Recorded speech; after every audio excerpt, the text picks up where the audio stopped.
네, 성도님들 안녕하십니까? 인사드리겠습니다. 임마누엘. 네, 감사합니다. 네, 오늘 말씀은 야고보서에 나와 있는 말씀 이어서 나누도록 하겠습니다. 제목은 온전한 믿음에 의한 행위라고 붙여봤고요. 본문 말씀은 야고보서 2장 14절에서부터 26절까지 말씀입니다. 야고보서 말씀을 계속 나누고 있는데요. 오랜만에 또 나누기 때문에 야고보서에 대해서 잠깐 좀 설명드리고 말씀드리도록 하겠습니다. 야고보서는 잘 아시는 것처럼 예수님의 친동생이었던 야고보 사도가 유대인 그리스도인들 교회에게 보내는 교훈의 편지입니다. 1장에 나와 있는 서론의 말씀을 통해서 주제를 가늠할 수 있었는데요. 삶은 힘들다.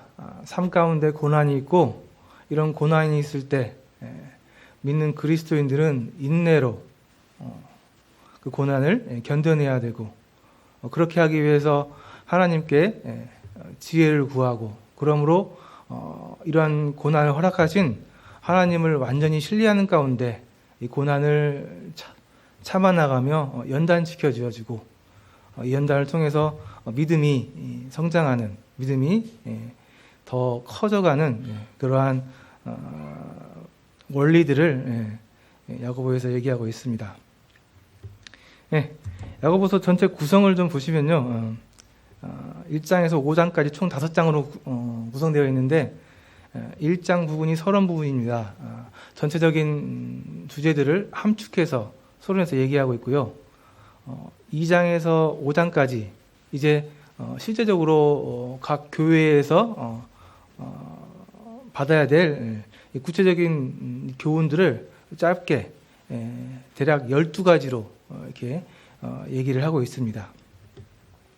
좀 오래되긴 했지만 지난 시간에 2장 전반부에 있는 1장의 1절에서 13절 말씀을 통해서 그리스도에 대한 온전한 믿음을 가진 사람들은 사람을 차별하여 대하지 않는다라는 말씀을 함께 나눴었습니다.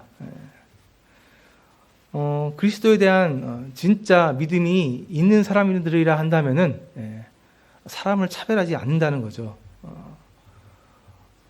근데 나눈 것처럼 우리가 알게 모르게 많은 사람들을 차별해서 대하고 또 생각하고 있는데요. 온전한 믿음을 가진 사람들이라면은 사람들을 차별해서 대할 수 없다는 겁니다. 이어서 오늘 나눌 말씀인데요. 14절에서 26절 말씀은 온전한 믿음이 있는 사람들은 그 믿음에 의해서 행함이 있다. 믿음이 있는 사람이라 한다면 당연히 반드시 행함이 있어야 한다라는 주제를 가지고 오늘은 말씀을 좀 드리겠습니다. 전반부는 믿음이 있는 사람들이 당연히 하지 말아야 될 것들 얘기하고 있고요. 후반부 오늘 나눌 말씀은 믿음 있는 사람이라면 당연히 해야 되는 것. 그래서 당연히 해야 될 것을 안 하는 것도 잘못하는 거고 하지 말아야 되는데 하는 것도 잘못하는 겁니다. 얼마 전에 신문 기사를 좀 봤는데 전직 대통령에 대한 얘기를 했습니다. 안타깝게 두 분 다 지금 감옥에 가 계시는데 한 분은 너무 해서는 안 되는 일들을 많이 해서 가 계시고 또 한 분은 당연히 해야 될 일을 안 해서 감옥에 가 계신 그러한 상황들을 얘기한 기사를 한번 본 적이 있습니다. 그래서 우리 그리스도인들에게도 해서는 안 될 일들을 해서 하는 것이 또 죄가 되고 또 당연히 해야 될 일을 안 하는 것도 잘못하는 것 같습니다. 그래서 오늘 이 시간에는 믿음이 있는 그리스도이라면 당연히 행함이 있어야 되는데 이 행함이 없는 부분에 대해서 교훈을 좀 받아보도록 하겠습니다. 야고보서에 나오는 여러 단어들 중에 키워드가 있습니다. 특별히 중요하게 자주 나오는 단어가 있는데 그 단어가 온전한이라는 단어입니다. 총 야고보서에 7번 나오는 단어예요. 헬라어로 텔레이오스라고 얘기하는데요. 우리가 알고 있는 것과 크게 다르지 않습니다. 완성된, 또 마무리되어진, 또 완벽한 그러한 뜻을 갖고 있습니다. 그러니까 온전한 믿음, 또 온전한 행함. 그래서 이 본문 말씀은 어떠한 것이 온전한 믿음이고 또 온전한 행함이 되는지, 어떻게 온전한 것이 되는지 교훈해주고 있기 때문에 그것들을 살펴보도록 하겠습니다. 먼저 믿음과 행함의 관계에 대해서 좀 설명을 하고 넘어가겠습니다. 야고보서에 나와 있는 이 행함 때문에 여러 가지 오해들이 있고, 또 그 오해들 때문에 여러 가지 잘못된 또 얘기들이 나오기도 하는데요. 우리 성도님들은 잘 아시겠죠? 먼저 야고보서에서 강조되고 있는 이 행함은 구원의 원인이 아니고 구원의 결과로서의 행함을 얘기하고 있습니다. 그러니까 이 야고보서에 나와 있는 행함을 통해서 구원을 받는 게 아니고, 이 야고보서에 나와 있는 이 행함은 구원받은 사람들에게 당연히 나타나는 행함을 얘기하고 있는 겁니다. 그러니까 이것은 구원의 원인이 아니고 구원의 결과를 얘기하고 있는 거예요. 그래서 이것을 이렇게 혼동되어서 하게 되면은 말씀이 좀 오류가 생기는 거죠. 그래서 먼저 야고보서에 나와 있는 이 행함은 구원의 결과로서, 믿음의 결과로서 나타나는 행함이라는 것을 먼저 좀 전제하고요. 또 이 믿음과 행함 관계에서 믿음과 행함은 서로 연결되어 있습니다. 이 믿음과 행함은 따로 개별되어진 개념이라기보다는 믿음과 행함이 서로 연결되어진 하나의 개념이라고 보는 것이 이해하는 데 도움이 될 것 같습니다. 야고보서 2장 22절에 보니까 내가 보거니와 믿음이 그의 행함과 함께 일하고 행함으로 말미암아 온전하게 되었느니라. 그러니까 이 믿음이 행함과 함께 작용하고 또 이 행함으로 인해서 믿음이 온전하게 된다는 얘기입니다. 믿음과 행함이 있는데 이 믿음과 행함은 각각 별개의 것이 아니고 서로 연결되어진 그러한 개념이고요. 믿음에 의해서 행함이 나타나게 되고, 자연스럽게 믿음에 의해서 행함이 나타나고요. 또 이 행함은 믿음을 온전하게 만드는 그러한, 서로 이렇게 상호 보완하는, 또 이렇게 순환되는 연결되어진 개념이라는 부분입니다.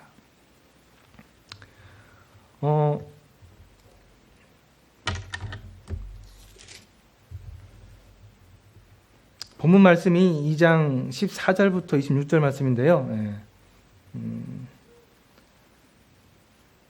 읽지는 않겠습니다. 읽지는 않고 말씀을 제가 한번 읽어드리겠습니다. 14절, 내 형제들아, 만일 사람이 믿음이 있노라 하고 행함이 없으면 무슨 유익이 있으리요? 그 믿음이 능히 자기를 구원하겠느냐? 내 형제들아, 내 사랑하는 형제들아, 만일 사람이 믿음이 있다고 하는데 그 행함이 없다면, 그 믿음에 따른 행함이 없다면 도대체 그게 무슨 유익이 있느냐? 그 믿음이 도대체 무슨 우리를 구원하는 역할을 할 수 있겠느냐 하는 말씀으로 시작이 되어집니다. 그러면서 행함이 없는 믿음에 대한 예시가 나오는데요. 그게 이제 15절에서 17절까지 나와 있는 말씀입니다.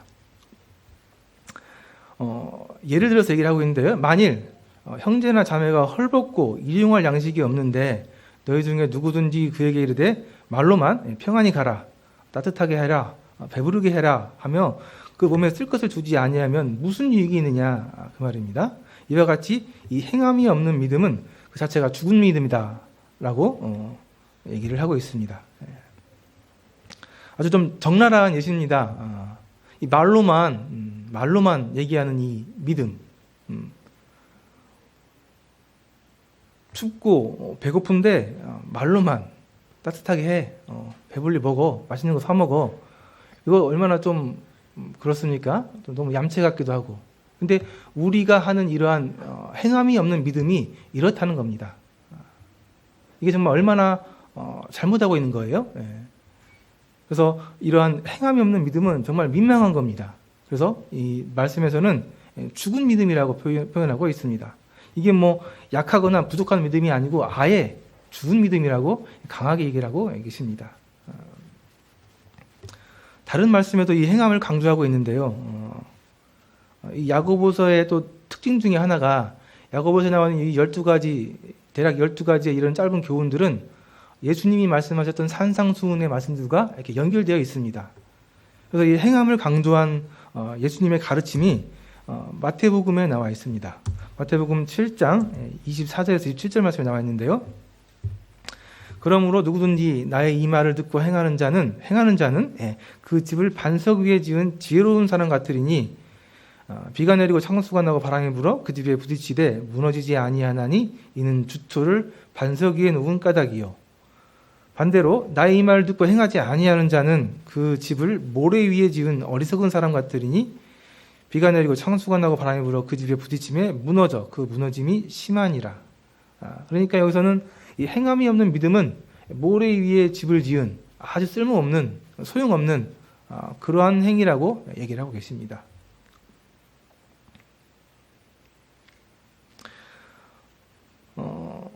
말씀을 듣고 그 말씀을 행하는 사람은 반석 위에 아주 튼튼한 반석 위에 말씀을 그 행함을 집을 짓는 것이고 그렇지 아니한 사람들은 이 모래 위에 집을 지어서 비가 오거나 홍수가 나면은 단번에 무너져 버리는 그런 참 의미 없는 참 그러한 일들을 하고 있다고 이렇게 예수님께서는 표현하고 있습니다. 그래서 18절에 보니까요. 어떠한 사람은 말하기를 너는 믿음이 있고 나는 행함이 있으니 행함이 없는 내 믿음을 내게 보이라. 나는 행함으로 내 믿음을 내게 보이리라 아니라. 그러니까 네 믿음을 보여줘 봐라. 나는 행함이 있고 믿음이 있는데 내 행함으로 내 믿음을 보여주겠다는 겁니다. 그런데 너 믿음만 있다는 너는 좀 무엇으로 믿음을 보여줄래? 네 믿음을 한번 보여줘 봐라. 물어보고 있습니다. 성도님들, 내가 보여줄 수 있는 믿음의 행함은 무엇입니까? 나는 무엇으로 내 믿음을 보여줄 수 있겠습니까?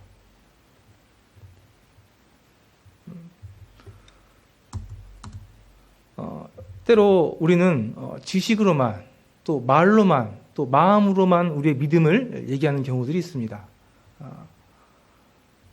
믿음에 대한 지식, 또 믿음에 대한 말, 또 믿음에 대한 마음을 그냥 행함 없이 얘기하고 또 가지고 있고 알고 있는 경우들이 있는데요.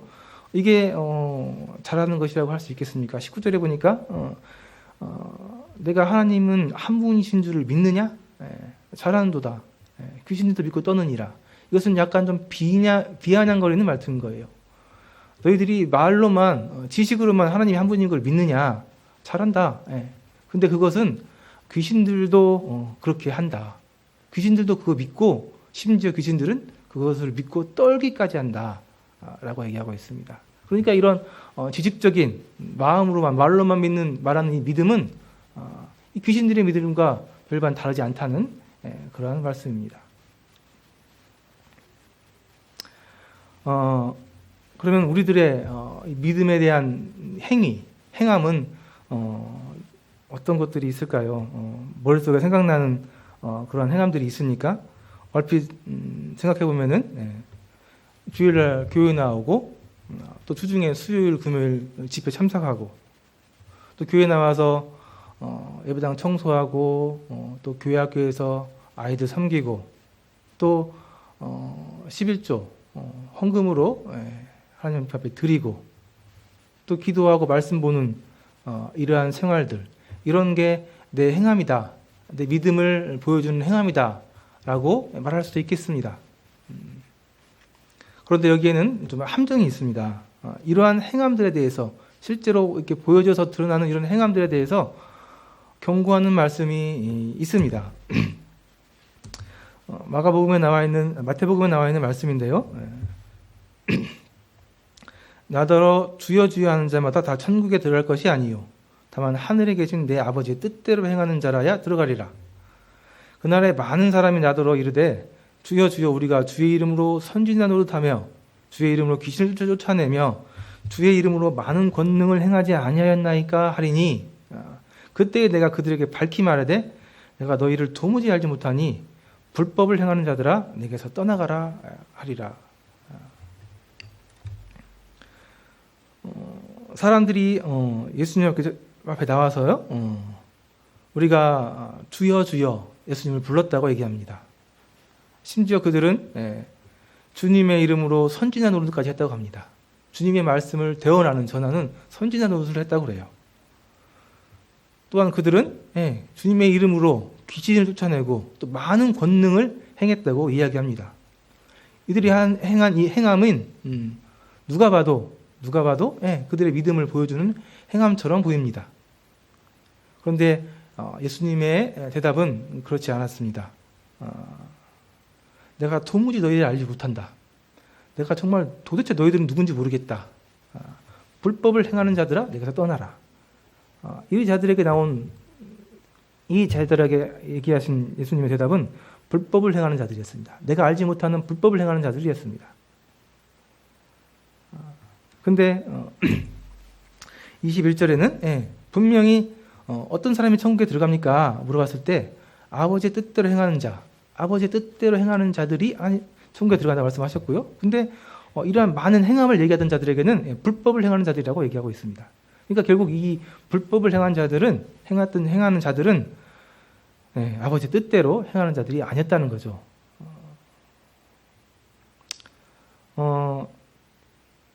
우리 성도님들이 또 저를 포함해서 교회 안에서 많은 행함들이 있습니다. 많은 수고와 또 헌신들이 있습니다.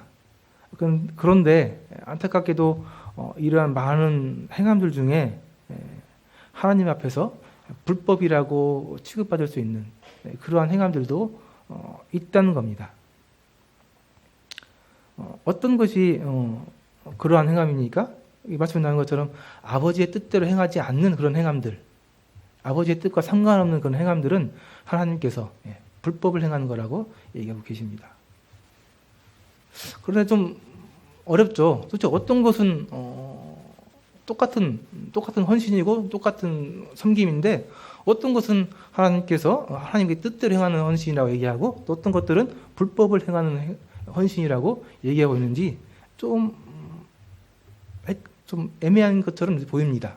그래서 이런 부분들을 좀 말씀을 통해서 정리를 해보면은 이 하나님의 앞에서 그 행하는 행위들의 동기가 그 행위를 하는 그 목적이 하나님의 영광인지 아니면 나를 위한 내 영광을 위한 일들인지 한번 생각해 보시면 좋을 것 같습니다. 내가 하는 이 모든 섬김, 헌신이 하나님의 영광만을 위한 일인지 아니면 나를 드러내기 위한 내 영광을 나타내기 위한 그런 일들인지 한번 생각해 보실 필요가 있고요.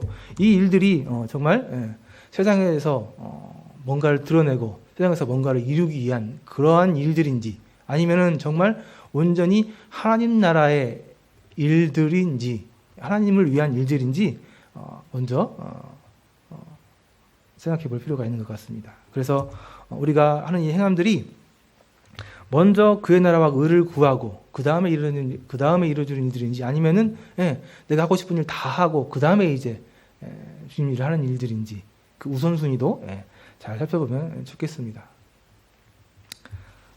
그럼에도 불구하고 참 애매한 일들이 있습니다. 분명히 제가 하는 이 일들은 내가 하는 이 행함들은 나를 위한 일들도 아니고 세상을 위한 일들도 아닌데 내가 억지로 겨우겨우 어렵게 하는 그런 헌신들, 수고들이 있습니다. 그럼 도대체 이런 행함들 이렇게 정말 마음에 느끼지는 않지만 그렇다고 또 나를 위한 것도 아니고 세상을 위한 것도 아닌 그러나 어렵게 겨우겨우 하고 있는 이런 헌신들, 행함들 이런 행함들 많잖아요. 이런 행함들은 도대체 어떠한 행함인지 애매한 경우들이 있습니다. 그러한 행함들은 이렇게 보시면 좀 편할 것 같습니다. 이러한 행함들이 남들이 잘 안 알아주는 일들인지 아니면 내가 하고 있는 그런 행함들이 남들이 알아주고 남들이 봐주는 일들만 하고 있는지, 이것을 한번 생각해 보시면 좋을 것 같습니다. 그래서 진짜 동기가 하나님의 영광을 위한 그런 행함이라 한다면은 분명히 사람들이 알아봐 주지 않더라도 사람들이 모르는 곳에서도 행해지는 행함들일 겁니다.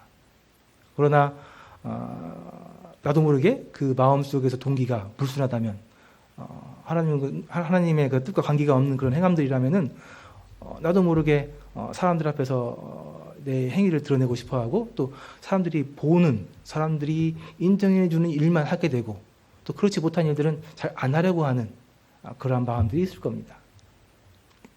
그래서 하나님의 뜻대로 행하는 자들은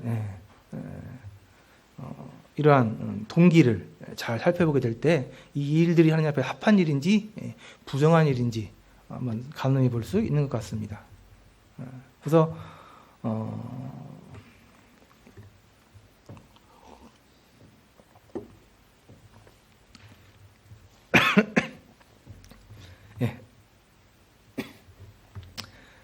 하나님의 뜻대로 행하는 자들, 하나님의 뜻대로 행하는 행위들을 하나님께서 인정해 주시고, 그러한 행위들이 온전한 믿음에서 나오는 온전한 행위라고 얘기를 하고 있습니다. 그런데 아까 그 마태복음에 나와 있는 말씀에서는 내 생각대로 내가 판단해서 행하는 행위들이 있습니다. 많은 또 어떤 성도들과 교제하다 보면은 주님 일을 하는데 주님의 뜻대로 어떤 일을 하는데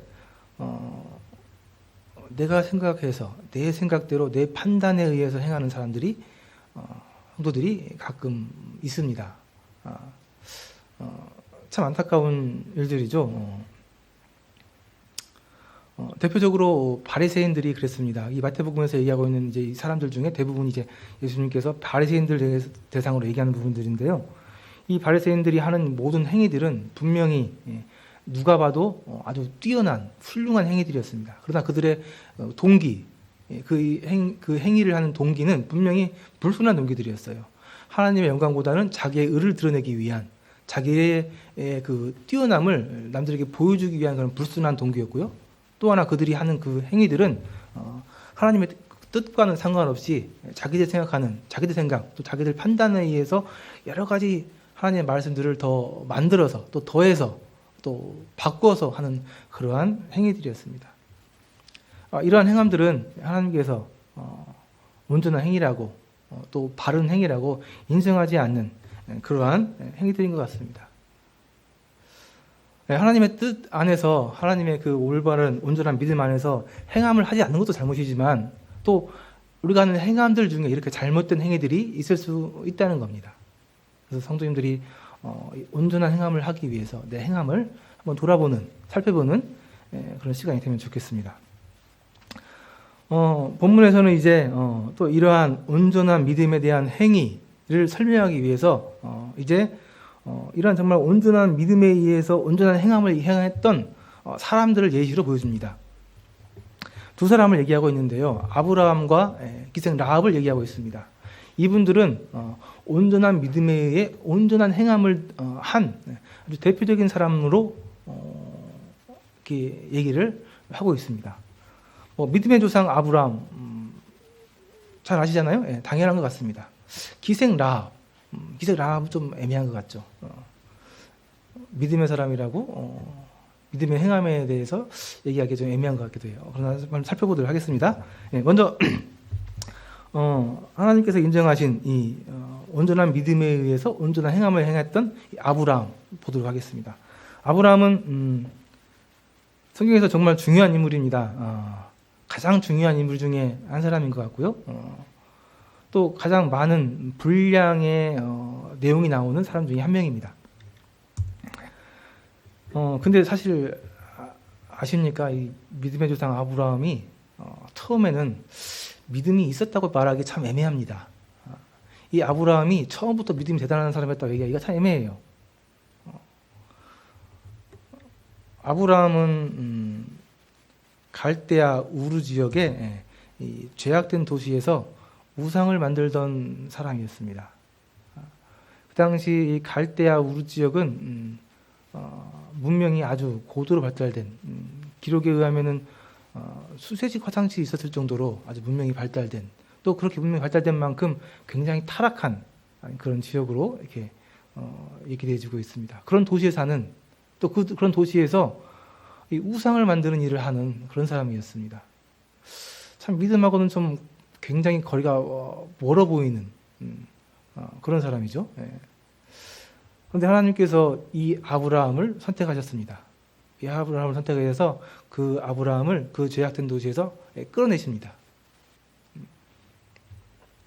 그래서 이 아브라함의 가족들이 그 갈대아 우르 지역에서 나와서 하나님께서 지시하신 약속의 땅, 가나안 땅으로 가게 되는데요. 3번에 가지 못하고 가다가 중간 하란에서 머물게 됩니다. 그곳에서 또 하나님 약속을 따라서 박차고 나와서 가나안으로 간 게 아니고 하란에서 아브라함의 아버지 데라가 죽기까지 하란에서 머물다가 나오게 됩니다. 그래서 그 당시에 아브라함의 믿음은 사실 우리가 얘기하기로 뛰어난 믿음이다, 훌륭한 믿음이라고 얘기하기 좀 어려운 것 같습니다. 하나님께서 일방적으로 그를 선택하셔서 그에게 은혜를 더하셔서 그를 이끌어내셨다고, 그냥 끄집어내셨다고 보는 게 맞는 것 같습니다.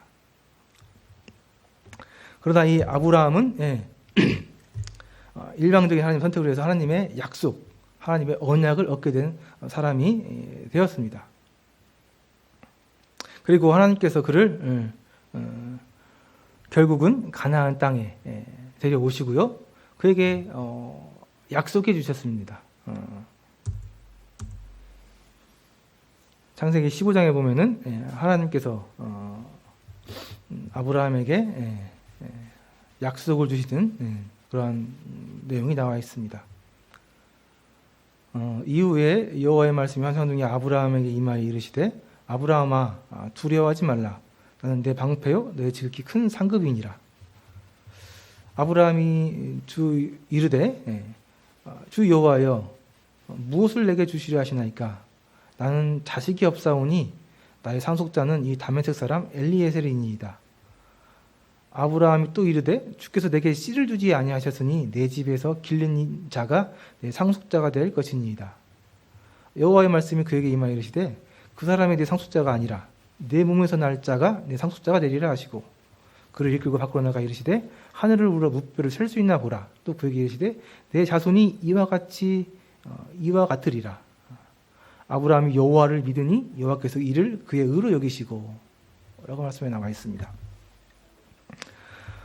아브라함이 예수님 하나님의 이끌리심에 끌려서 가나안 땅에 오게 되었을 때 하나님께서 이 아브라함에게 약속해 주셨습니다. 너의 자손을 통해서 네 씨를 통해서 수많은 민족을 이루고 그 민족이 이 땅에서 살게 될 것이다 라고 약속을 주셨습니다. 그런데 잘 생각해 보면요, 그 약속은 너무나 불가능해 보이는 약속입니다. 자기 땅을 떠나서 낯선 이 가나안 땅에 왔을 때 그 당시에 이 아브라함은 그가 갖고 있는 땅이 하나도 없었습니다. 그가 가진 땅은 전혀 없었어요. 가진 땅도 없었고요. 또 하나 그에게는 아들이 없었습니다. 결혼을 했지만 그에게는 아들이 없었어요. 근데 이 아브라함을 통해서 큰 민족을 이루겠다는 거예요. 그런 약속을 하나님께서 주셨습니다. 아무리 생각해도 불가능해 보이는, 실현되기 어려워 보이는 그런 약속입니다. 그런데 하나님께서는 이 아브라함에게 이러한 일방적인 약속을 주시고 또 이제 그 아브라함이 하나님의 이 약속을 신뢰할 수 있는 그런 믿음으로 그를 이끌어 가십니다.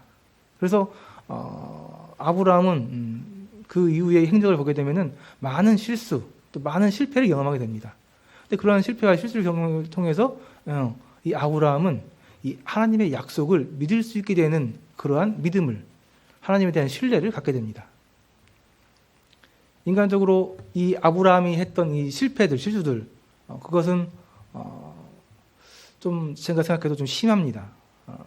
분명히 자신을 통해서 이 사라를 통해서 민족을 이루겠다는 약속을 하나님께 주셨는데 이 아브라함이 애굽에 내려갔을 때 이 자기 죽을까봐 자기의 죽음이 두려워서 그냥 이 사랑하는 아내를 누이라고 속여서 이렇게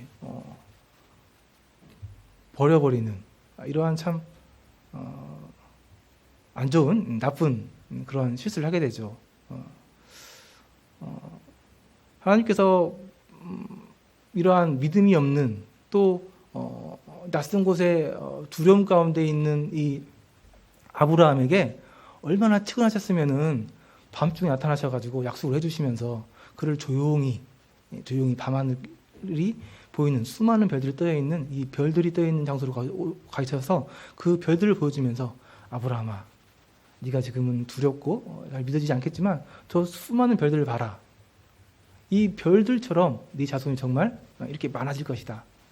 이렇게 격려해 주시고 또 위로해 주시는 그러한 하나님의 마음을 볼 수가 있습니다. 그럼에도 불구하고 이 연약한 아브라함은 계속해서 실수를 하게 됩니다. 하나님께서 계속해서 약속을 주실 때 그런 실수를 반복해서 하게 되고요. 또 하나님의 약속을 했을 때 웃게 되고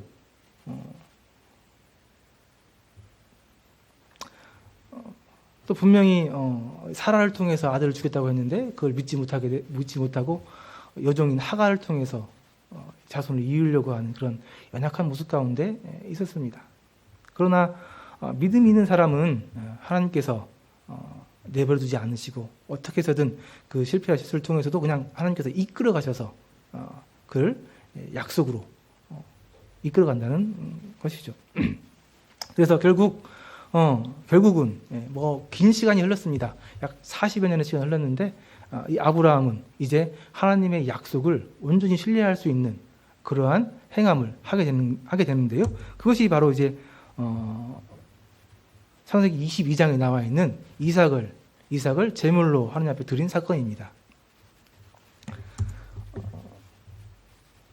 사자가 이르되 그 아이에게 내 손을 대지 말라. 그에게 아무 일도 하지 말라.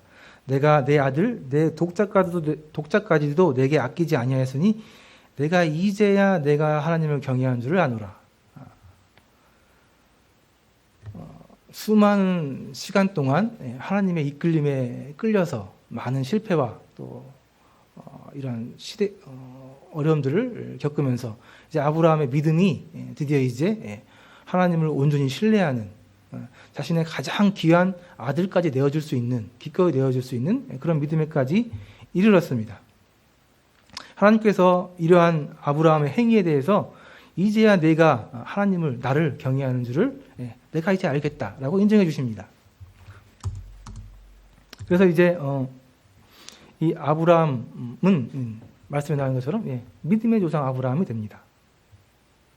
근데 이 이삭을 제단에 바친 이 아브라함의 행위는 사실 이 행위만 놓고 보면은 좀 비상식적인 행위입니다. 일반 사람들이 이해할 수 없는 그러한 행위예요. 아들을 제물로 죽여서 바친다는 것은 그 행위만 놓고 본다면은 좀 이해할 수 없는 행위입니다. 아들을 제물로 바치는 이러한 일들은 그 전에도 있었습니다. 몰렉을 섬기는 사람들이, 몰렉을 숭배하는 사람들이 자신의 자식들을 제물로 바치는 사건들이 있었어요. 그런데 이러한 사람들의 이 몰렉을 섬기는 사람들의 이러한 행위들에 대해서는 가증한 것이 하나님께서 미워하시지만 아브라함의 이삭을 제물로 바친 이 행위에 대해서는 하나님께서 인정해 주십니다. 그 믿음을 인정해 주셨어요. 무슨 차이가 있습니까?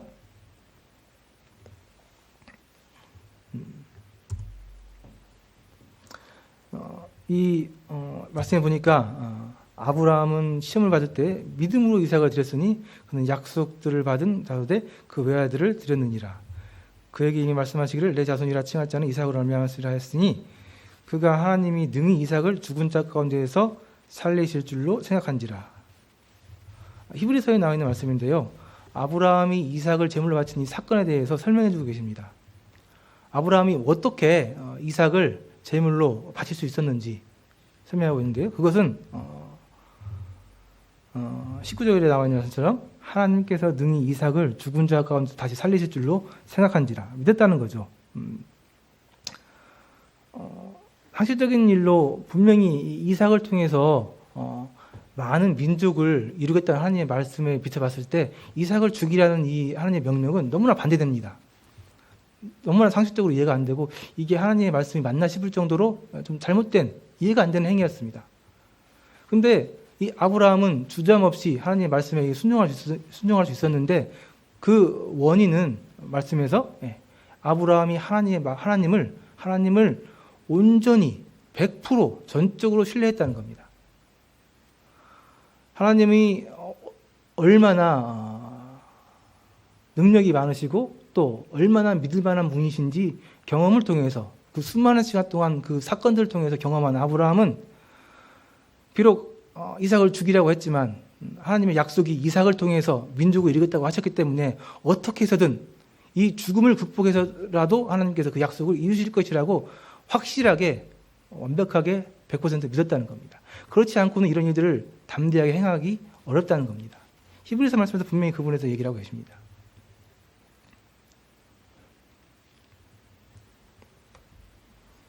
그래서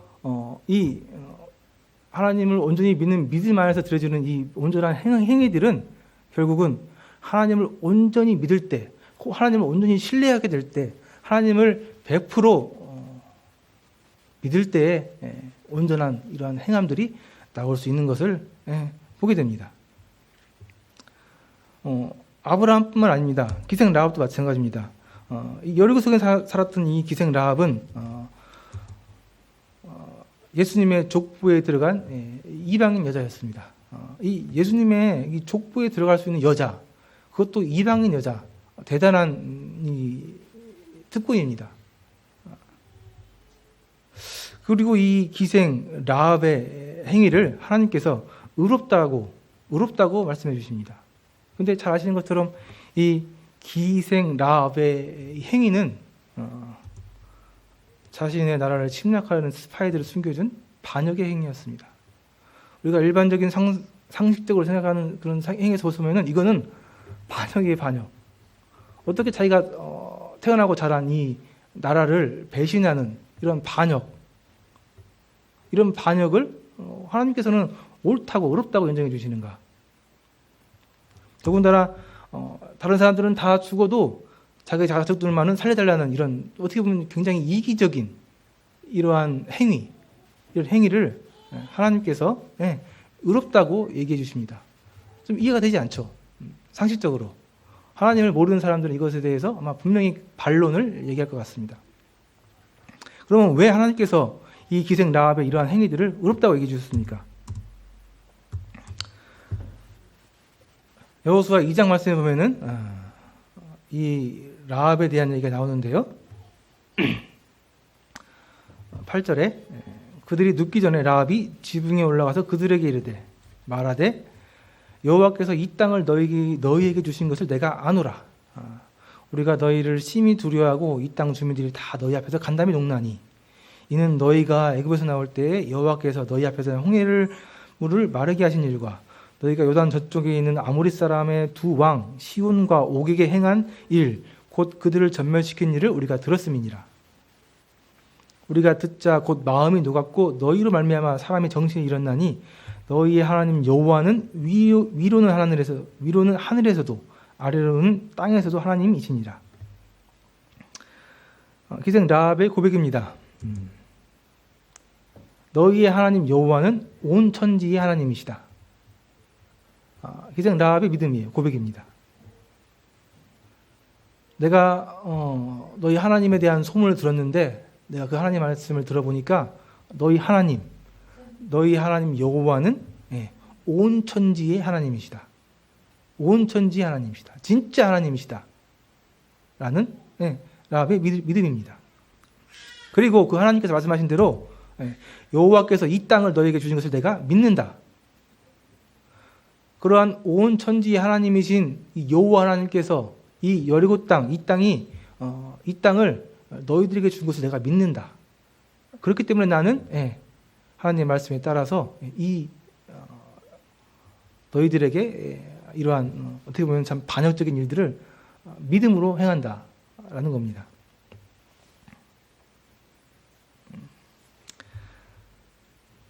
때로 하나님의 말씀에 따라서 살아가다 보면은 이해되지 않는, 또 행하기 상당히 어려운 그러한 하나님의 명령들이 있을 수 있습니다. 이게 정말 하나님의 뜻이 맞나? 이건 아무리 생각해봐도 상식적으로 좀 맞지 않는 것 같고, 또 우리 인간적인 면에서 봤을 때 도덕적으로나 윤리적으로도 좀 불합리한 것 같고 맞지 않는 것 같고, 그러나 우리가 이러한 행함을 하는 그 근거가, 그 믿음이 온전히 어떠한 명령을 하더라도 온 천지의 하나님이신 여호와께서 나에게 말씀해 주신, 명령해 주신 그 명령이 하나님의 명령이라 한다면은 하나님을 온전히 신뢰하는, 하나님의 말씀을, 명령을 온전히 믿고 행할 수 있는 그런 믿음이 여기서 이야기하고 있는 온전한 믿음이라는 말씀인 것 같습니다.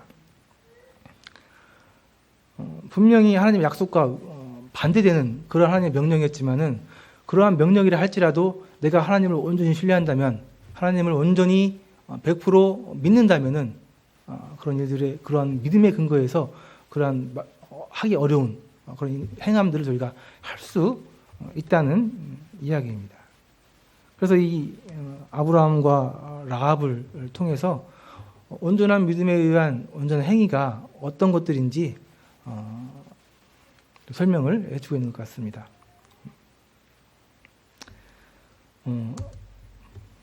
마치겠습니다.